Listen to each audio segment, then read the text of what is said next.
The Devil's Crossing. I'm Brian, and last year, my girlfriend Lisa and I decided to take a road trip along Route 66. We wanted to experience the nostalgia of the iconic highway and visit some of the quirky small towns along the way. One night, we found ourselves driving through the desert in Arizona.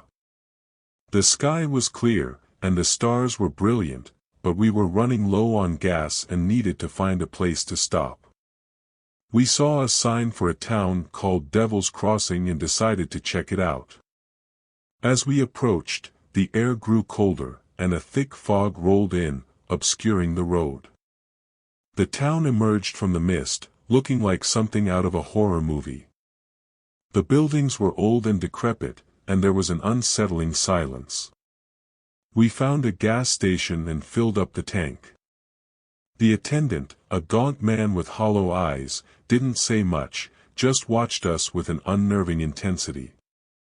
We asked if there was a place to stay, and he pointed us to a nearby motel. The motel was shabby, with a flickering neon sign that barely lit up the night.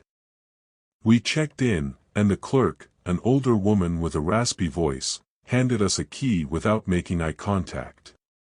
Our room was dingy and smelled of mildew, but we had no other options.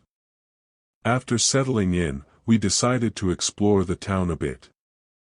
As we walked down the main street, we noticed the locals watching us from their windows, their faces pale and expressionless.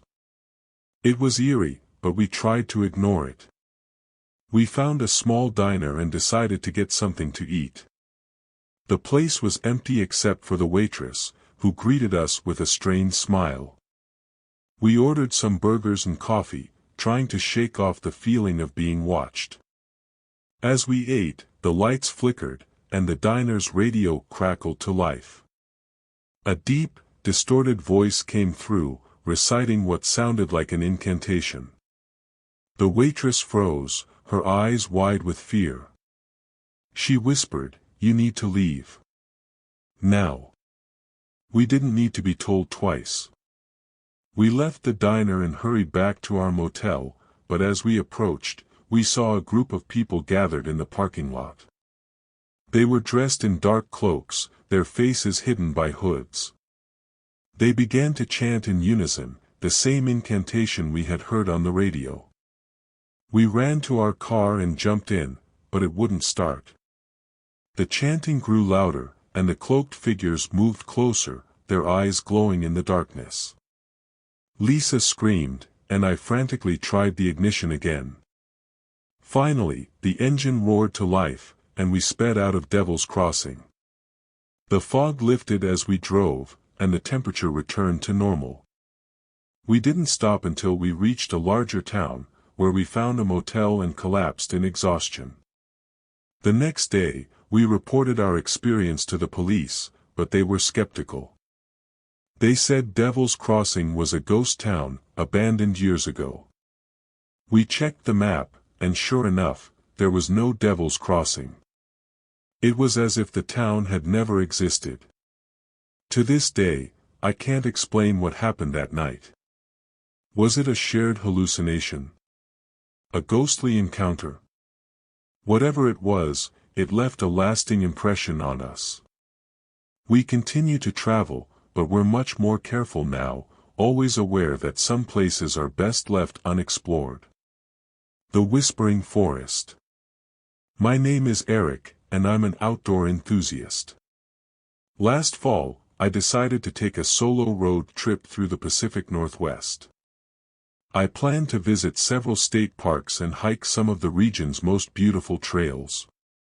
One evening, after a long day of hiking, I found myself driving through a dense forest. The sun was setting, and the road was narrow and winding, with towering trees on either side. Suddenly, my car sputtered and came to a halt. I tried restarting the engine, but it refused to turn over. I checked my phone, no signal. I was miles from the nearest town, and night was quickly approaching. With no other option, I grabbed my flashlight and set out on foot, hoping to find help or at least a spot with cell reception. As I walked, the forest seemed to close in around me. The tall pines blocked out what little light remained, and the silence was oppressive. I could hear my own footsteps crunching on the gravel road and the distant calls of nocturnal animals. After about an hour, I came across an old, dilapidated cabin.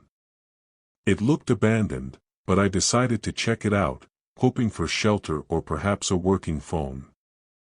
I approached the cabin cautiously, my flashlight beam cutting through the darkness. The door creaked as I pushed it open, revealing a dusty, cobweb-filled interior. There was no electricity, and the place had a musty, decaying smell. I found a dusty old lantern and some matches and managed to light it, casting a dim glow around the room.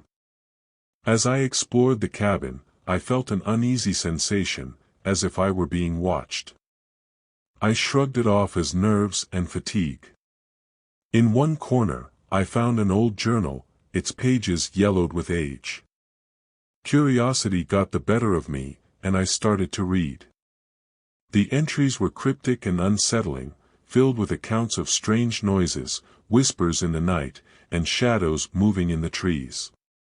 Just as I was beginning to feel truly unnerved, I heard a faint whisper behind me.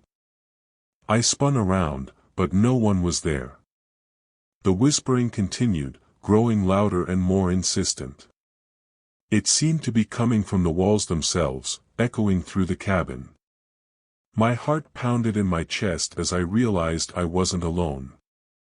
I grabbed the lantern and bolted out of the cabin, my mind racing with fear.